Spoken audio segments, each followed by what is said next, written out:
everyone, it's Dianne at Minerva. I hope you're all doing really well this week. Today I'm going to share a sew along with you for a blouse. So it's the Rottingdean Blouse, it's this one right here. And as you can see, it has a tie neckline. And what we're going to be using is a Minerva exclusive silky chamoose satin fabric. So it's really beautiful. It's called Tropic Tigers. It has a lovely silky feel. And I think it's going to look really smart as a blouse. So wash and prepare that fabric before we begin. Then of course, take your pattern and check the sizing. Measure yourself with a tape measure. And when you've done that, we're ready to begin cutting our pattern pieces. So let's go and do that together now. Here we have the pieces to our blouse. So this is the back. You're going to cut one piece on the fold. The fold line is here. Make a note of your markings. And this is the front. Again, cut one piece on the fold. The fold is here. Note your markings. Here we have the sleeve. You're going to cut one pair. Here is the straight grain. If you're using a pattern print, make sure that your pattern is all going in the same direction and make a note of your markings. Here we have your tie pieces. You're going to cut two pieces on the cross grain here and also cut this V out of interfacing. Now before we begin, you're going to take your machine thread and you're going to wind half of it onto your spool. Then we're going to take our machine needles and make sure that we have the correct one. So I'm using a size 70, it's a sharps today. You may wish to test this on a piece of scrap fabric before you begin. Now when you've done this, we're going to take our front piece of our blouse and we're going to apply that small V of interfacing at the front here. Once we've got that in place, we're going to stay stitch around the neck. So let's begin. First of all, you're going to stay stitch around that neck edge, so around the front V, a few millimetres away from the raw edge.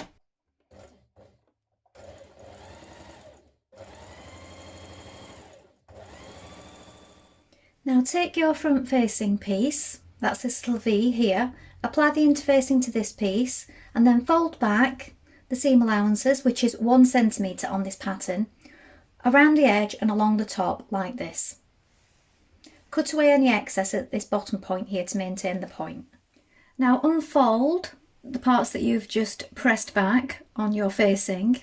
Pin it right sides together to the front of your blouse like this, and we're going to stitch around that V here. I would make your stitch a little smaller at this point just to make it a little bit more secure.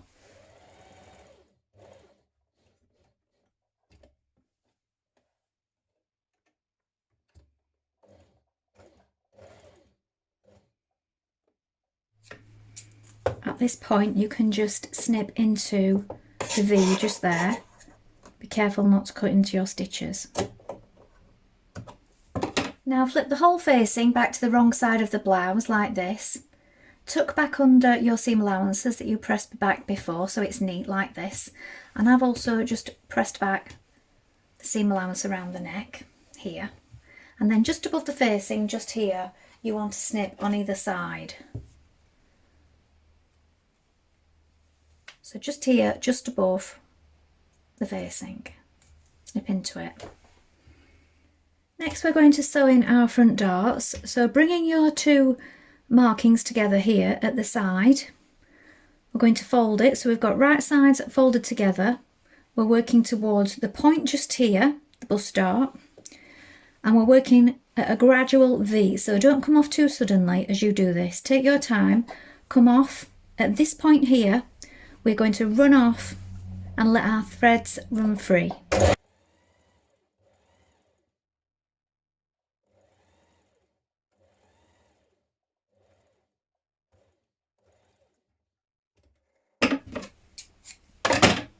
Then knot them down towards that point.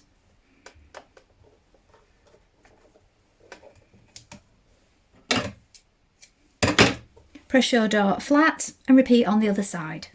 Now place your front and your back piece together, right sides facing like this. We're going to pin it together at the shoulder, then stitch in place with a 1 centimetre seam. Once you've done this, you can either overlock or zigzag finish the edge.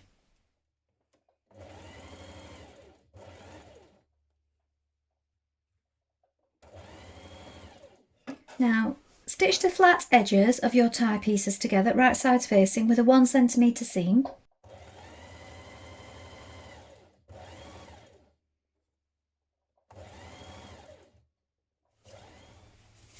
Then when you've done this, fold it in half lengthways, right sides together. We're going to stitch from the point here to this long side here.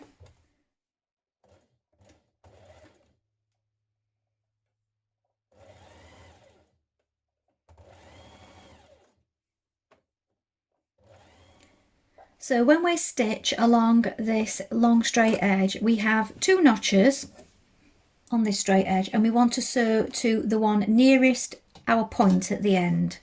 So we're going to stitch to there and back tack, and then that will give us that centre point where we can open through, and we'll be attaching that to the neckline.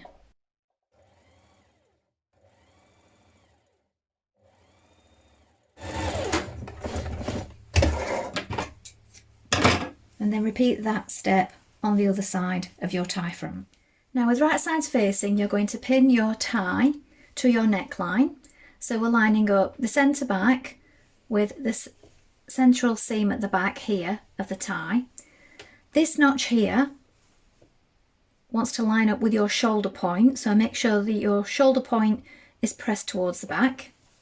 Then we're going to pin it all the way down the front, and this next notch lines up with just here where you stopped your stitching at this notch here. So the top of your V here where we've snipped into it lines up with where you've stopped your stitching here on your tie end. So we're going to stitch to that point there and back tack. So stitch that in place all the way around now with a 1 centimetre seam.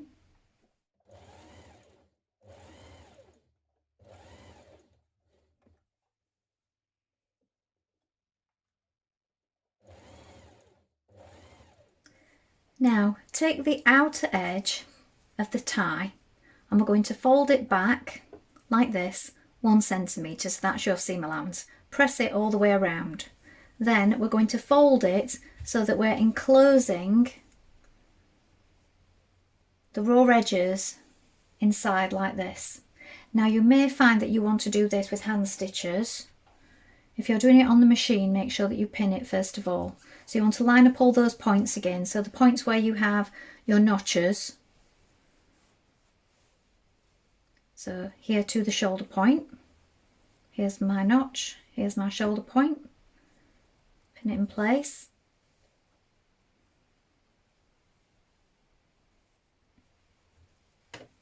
Now when you've pinned it all the way around, stitch in position. Now pin your front and back together at the side seam like this, and we're going to stitch that seam in place with a 1 centimetre seam, then edge finish it and press the seam towards the back.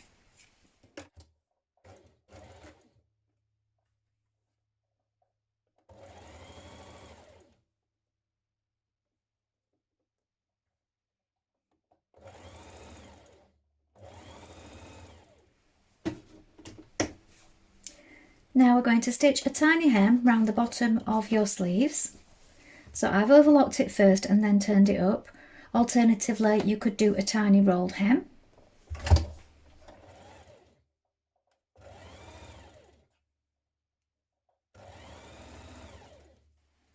Now you're going to hand wind shearing elastic onto your bobbin. Now with some thread running free at the end, start stitching 2 centimetres from your hemmed cuff. When you've done this line, we're going to do another row 1 centimetre away from that, and then a third one 1 centimetre away from that one. You want to be on your largest stitch, and it wants to be a straight stitch.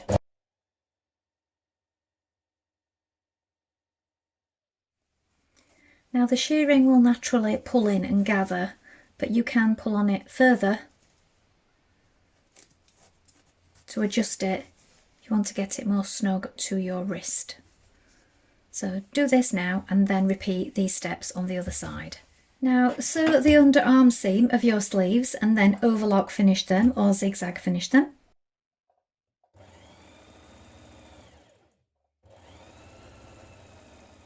Now we're going to apply our sleeves. So you want your blouse the wrong way around and your sleeve the right way around. We're going to place the arm in the armhole like this, and we want to make sure that we match up the correct notches. So if you've got 2, you want to match 2. If you have 1, you match 1. And also match the underarm point. So the underarm seam here and here. And the shoulder point to the top of the sleeve, where you have this marking here.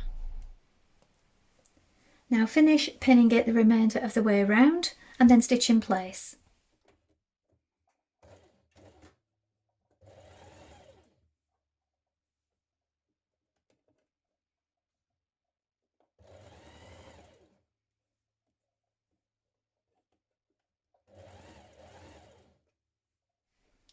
Now overlock or edge finish the bottom of your blouse and turn it up so that you can hem it. Alternatively, you could do a double fold hem.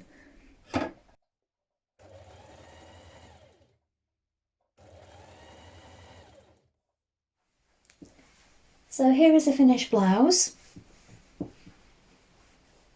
Shirt sleeves.